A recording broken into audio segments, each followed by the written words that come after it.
It's a great pleasure and honor for me to have the discussion with someone for whom I have great respect. And actually, Prime Minister, we met the first time nearly 40 years ago. When we were kids. When we were kids, exactly, when we were kids. And now we have you here. You have been in Davos already in the 90s, and now you are here as in a dual capacity as the Prime Minister of your important country, Malaysia, but also as the chair of the ASEAN countries. And I will have a number of questions, but I don't know whether you want to address the audience first shortly, and then I will come back with my issues, or should we go immediately into a dialogue? Dialogue's fine. You're the boss here. Thank you. Now, first, talking about maybe your country.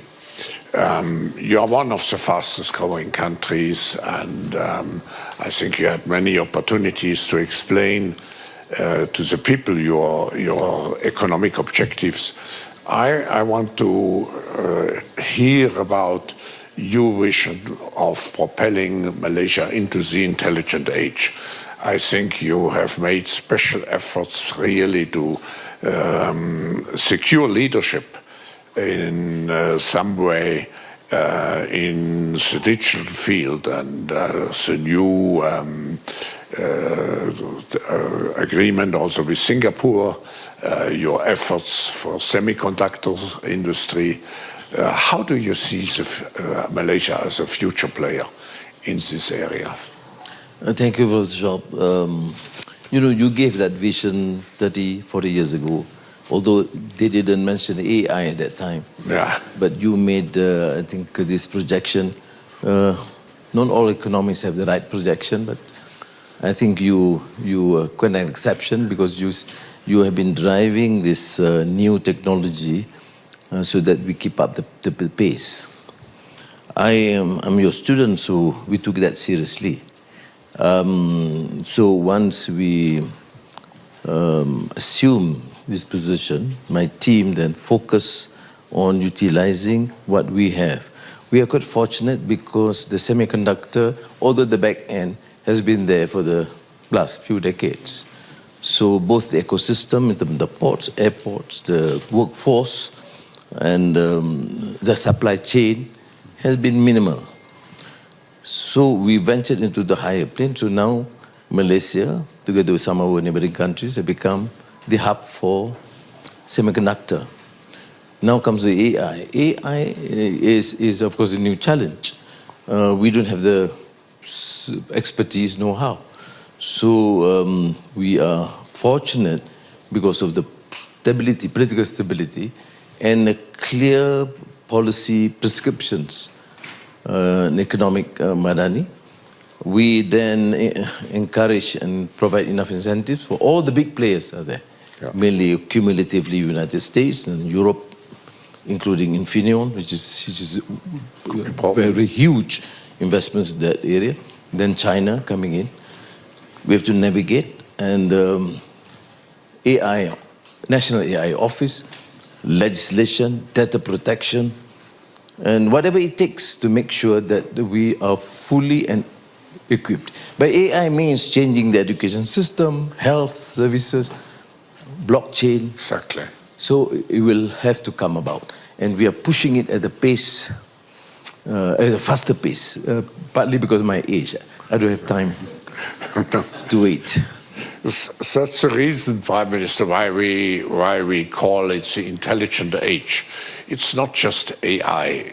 I think it's much more comprehensive, and we are entering now, as I mentioned, from the industrial to the intelligent age. And I think here Malaysia, also with its young population, can play a major role. And for the semiconductor industry, for data centers and so on, you offer the capabilities of the young generation, but also relatively cheap energy sources and water sources. And I don't know whether you want to say one, because it was featured in Financial Times, one word related to the special economic zone in your, which is one of the new features of your country. Well, there's another unique feature in ASEAN, relatively the most peaceful in the world and fastest growing economy. And Professor Schwab, I'm not exaggerating if I say that I'm yet to see the collaboration, trust, and relationship between leaders in ASEAN. To me, is exceptional, unrivaled. We trust one another, we communicate as friends easily, and that helps. So we have, first, the energy transition. We, of course, not just offering cheap energy, water, but for data centers. But we see if you come in and you must say AI, you have a center of excellence, so it must be an added feature. Then we have the ASEAN energy grid from China, also in China, then Thailand, then Malaysia, Singapore, Indonesia, to the Philippines and Sarawak undersea cable. That to fulfill the present requirements of alternative energy, the green energy. Then we have to work with Singapore closely. And I think this, again, is unique because not many countries have that sort of arrangement. It's just not a normal economic zone. It's based like a total commitment of both governments to develop this as our center, both in the interest of Malaysia and Singapore. And it's giving a lot of attention and support now. Then we work with Indonesia to collaborate in most of our industries together. You know, in the South Thailand, there's one relatively poor area, some problems, and we have North Malaya, which is also relatively poor. So in my discussions with the Prime Minister, and we are now focusing on that development. So to me, I'm very excited. It's not me just assuming chairmanship of ASEAN, but I think the spirit of collaboration and I should say esprit de corps between these leaders is unique, and we want to prove. Now we realize that with United States cumulatively is of course the largest investor into Malaysia, but now growing closeness and investment and trade with China. So we navigate is quite a difficult subject that you answer. Don't ask me that question.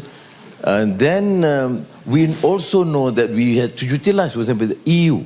CPTPP with UK has been resolved last week. With the EU, want to have fast track. So the FTA,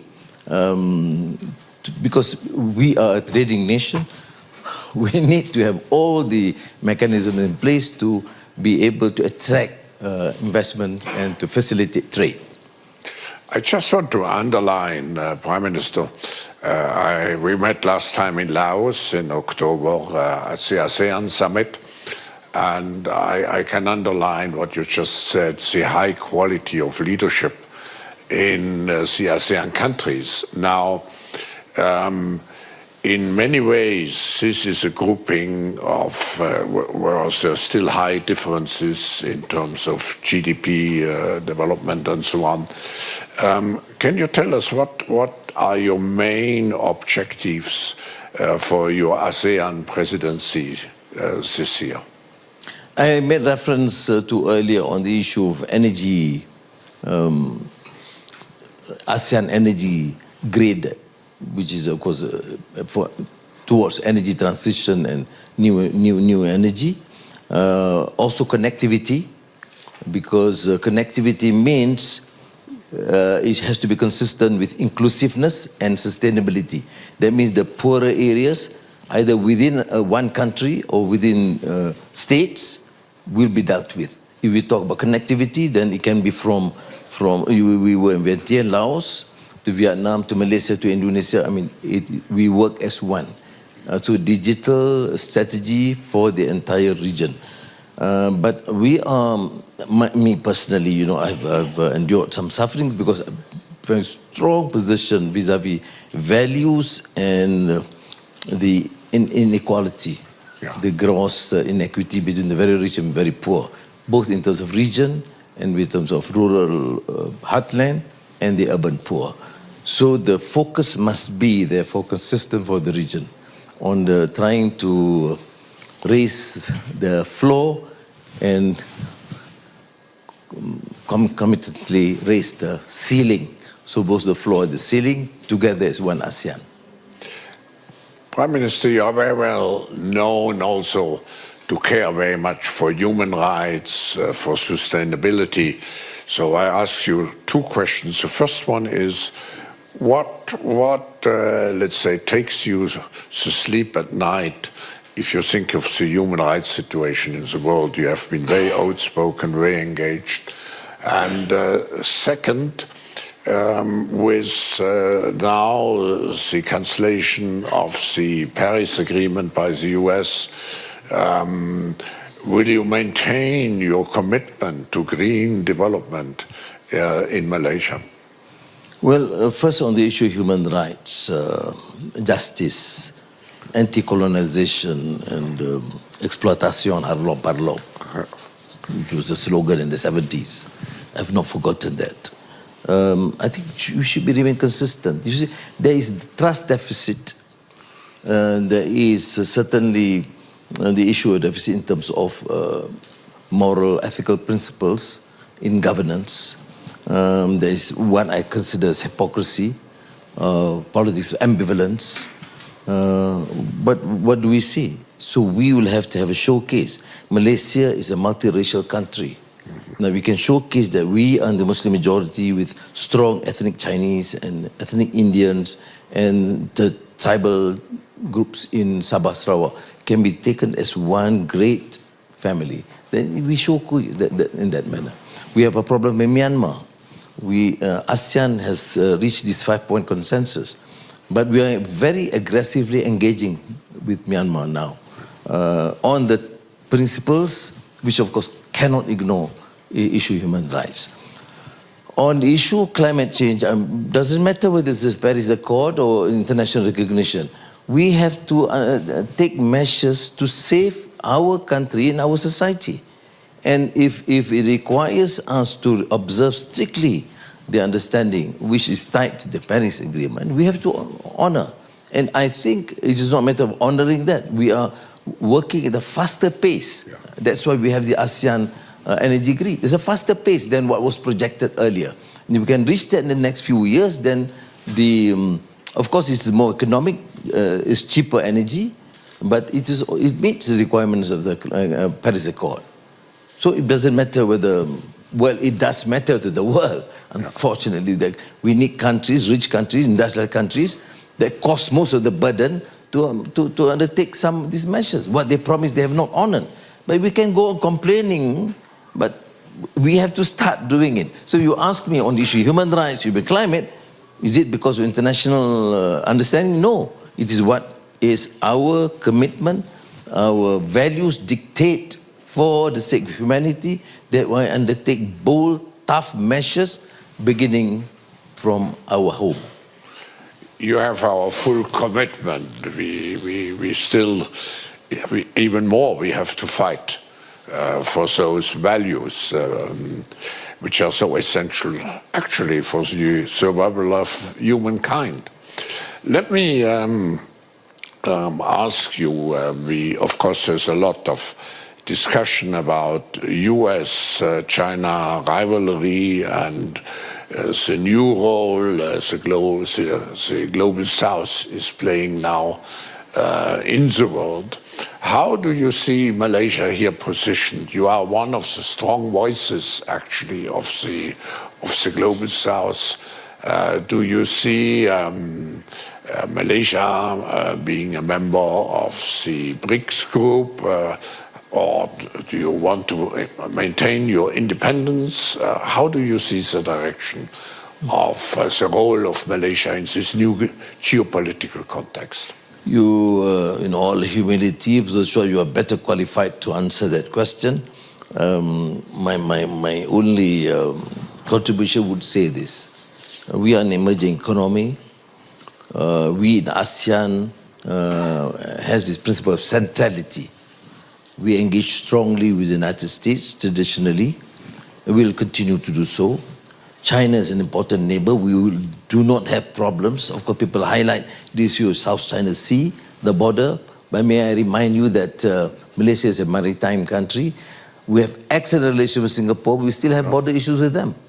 We have excellent relations. I treat the Thais as my family members, the leaders. But still we have some border issues with them. So is with Indonesia, with the Philippines. We don't go to war. We don't threaten. We don't have... We do discuss. We get a little angry, but we do focus on the economic fundamentals and move on. And why is it that we must then single out China as an issue? I mean, that's my only contention. Do I have an issue about it? Yes. But do I have a problem? No. Do we have any undesired tensions? No.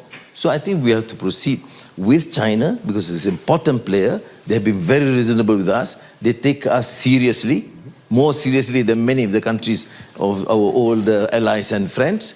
But as a region, as a country that is fiercely independent and maintains centrality, we are now engaging much more with EU. Yeah. And we have been saying the EU, this is a new grouping that we have to work together.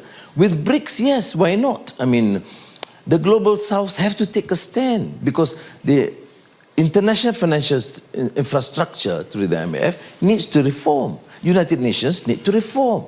We talk about democracy, but we refuse to accept democratic principles and democratic accountability.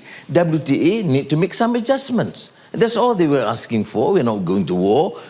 We still work under the present mechanisms. So that's why, to me, BRICS is important. At least there's a mechanism. We talk. Not a zero-sum game.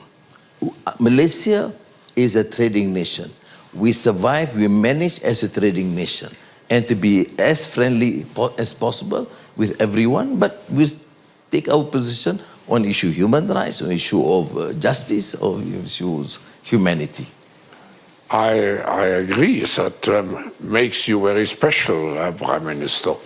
Now I come back to ASEAN, and it's a vision of ASEAN 2045. And my question is, do you want to become a group similar to the European Union with a common currency, with an internal market? What could you enlighten us how you would see ASEAN in 20 years from now? ASEAN leaders are here, so I'm going to be careful. But what consensus have we reached? We have been successful in the past on geopolitical, diplomatic. But we realize in my exchanges with all prime ministers and presidents of ASEAN, look, we have to enhance, what does the Americans say, enhance, the pronunciation is an issue, intra-ASEAN trade. Yeah. And work together to complement one another. So that is comparative advantage. So the economic fundamentals in terms of trade, investment, to me is important, and the way we negotiate with the other countries or regions. But whether we want to then emerge to become like EU is something that we have not explored. Our advantage is to study EU, the successes and the limitations, and we are not too concerned about the political setup. We are more concerned about the economic collaboration. Yeah. From my understanding, talking to, Bombo Marcos, to Prabowo, to Pongkenton, or to Thailand, and my other neighbors, Lawrence, Tuan Sultan Brunei, who is most senior, our main interest is to focus on the economic fundamentals. Whatever it takes, digitalization, AI, and energy transition, investments, trade, I mean, that has been the focus. That's a unifying factor, because at the moment you also have to house, if I mean bring into the same house different political systems in the ASEAN countries.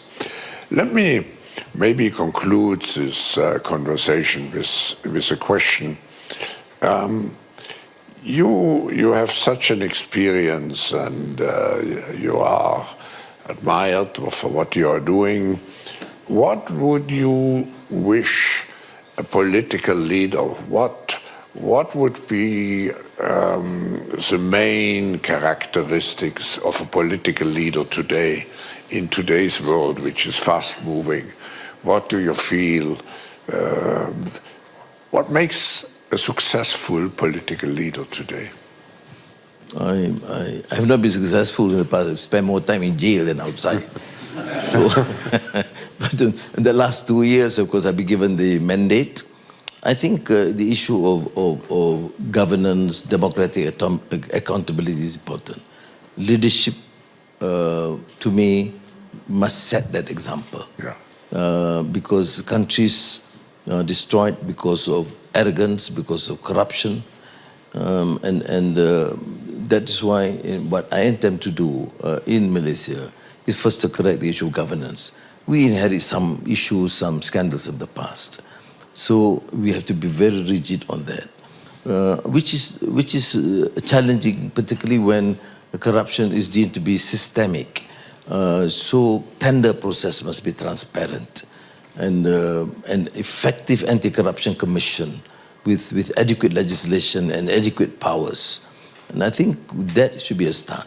But the humility of leadership, because political leaders, by the way we have given all the praises, tend to forget that this is a learning curve. And humility to acknowledge that we have limitations. What do I know about AI? Unless I'm prepared to listen to the experts.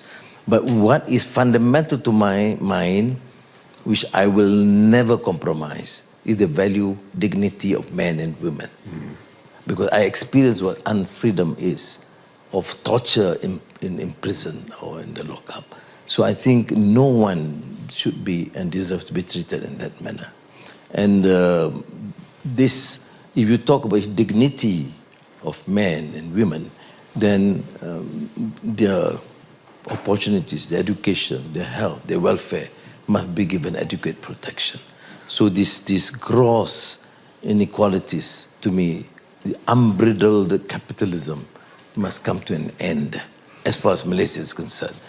Of course, it's generally capitalistic in the system, but then there must not be this issue of oligarchy and cronyism that would destroy the basic fundamentals, what we mean by freedom and democratic accountability. Yeah. That's, Prime Minister, that's why I personally prefer to talk about entrepreneurialism and not capitalism. I think yes. and I usually would define it as stakeholder entrepreneurialism, which means the World Economic Forum coined a motto, I think 40 years ago, shortly after I had created the organization, which is entrepreneurialism in the global public interest, which means prosperity is driven by entrepreneurs, and you need this innovative force of business and industry, but ultimately it always has to serve the global society. And on this note, I want to thank you for making yourself available for this discussion. I'm looking very much forward to continued success, and I'm looking very much forward to seeing you, hopefully, when you conduct, I think you have 2 summits, one in May and one in October. And we wish you, on behalf of everybody here, we wish you all the best. Thank you very much.